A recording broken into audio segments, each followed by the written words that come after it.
Hello friends, আজ আপনাদের সামনে শেয়ার করলাম চট্টগ্রামের ঐতিহ্যবাহী গরু মাংসের কালো বোনা খুব পারফেক্ট ভাবে শেয়ার করলাম। প্রথমে 1 কেজি গরু মাংস নিয়ে নিলাম, পরিষ্কার করে ধুয়ে কিউব করে কেটে নিলাম।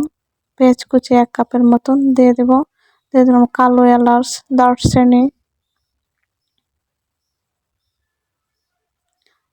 সাদা এলাচ, লং, গোলমরিচ, তেজপাতা, সাদা গোলমরিচ এবং পেঁয়াজ বেরেস্তা,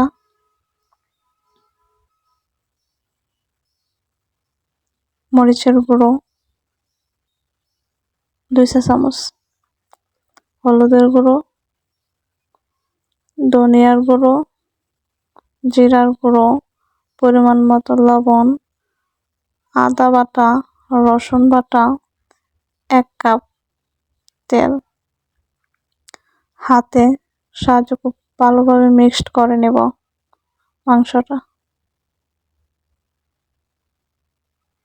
মিক্সড করে নেব খুব ভালোভাবে। এই পর্যায়ে চুলায় বসিয়ে দিলাম। মাংসটা অনবরত নাড়তে হবে, কারণ কোনো পানি দেয় নাই, নইলে মশলাটা লেগে যাবে নিচে।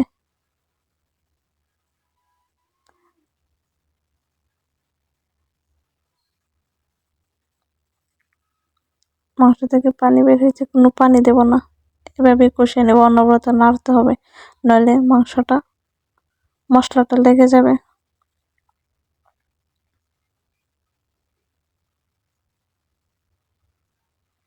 এই কালো বোনার মশলাটা ধাপে ধাপে দিতে হবে। দিয়ে দিলাম গোলমরিচের গুঁড়ো, জয়ফলের গুঁড়ো, জয়ত্রী, গরম মশলা, রাঁধুনি মশলা, ভাজা জিরার গুঁড়ো। মশলাটা ভালোভাবে মিক্সড করে নেব। অনবরত নাড়তে হবে, খুব বেশি ক্রিসপি থাকায় লেগে যাওয়ার সম্ভাবনা বেশি, তাই নাড়তে হবে। আবার ডেকে দেব। কালো বোনার সবচেয়ে গুরুত্বপূর্ণ স্টেপ হলো এটাই। সরিষার তেল দিয়ে দিলাম এবং 1 কাপের মতো পেঁয়াজ কুচি দিয়ে দেব। পেঁয়াজটা কিছু কালার পরিবর্তন হয়ে আসে, দিয়ে দিলাম রসুন কুচি, দিয়ে দেব আদা কুচি। কালার পরিবর্তন হয়ে আসছে কিছুটা, দিয়ে দেব শুকনো মরিচ। কালার পরিবর্তন হয়ে আসছে, এই পর্যায়ে কালো বোনা থেকে 2 চা চামচ মাংস দিয়ে দেব। মাংস দিয়ে ডেকে 1 মিনিটের মতন চুলার হাই ফ্লেমে রান্না করতে হবে, কোনোভাবে ঢাকনা সরানো যাবে না। 1 মিনিট পর এই তেল মশলাটা কালো বোনার ভিতরে দিয়ে দিতে হবে। সবচেয়ে গুরুত্বপূর্ণ স্টেপটি হলো এটা। খুব ভালোভাবে মিক্সড করে নেব।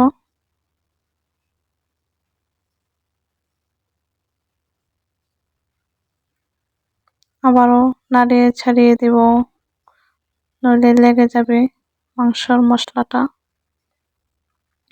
দিয়ে দেব কিছু পেঁয়াজ কিউব করে কেটে।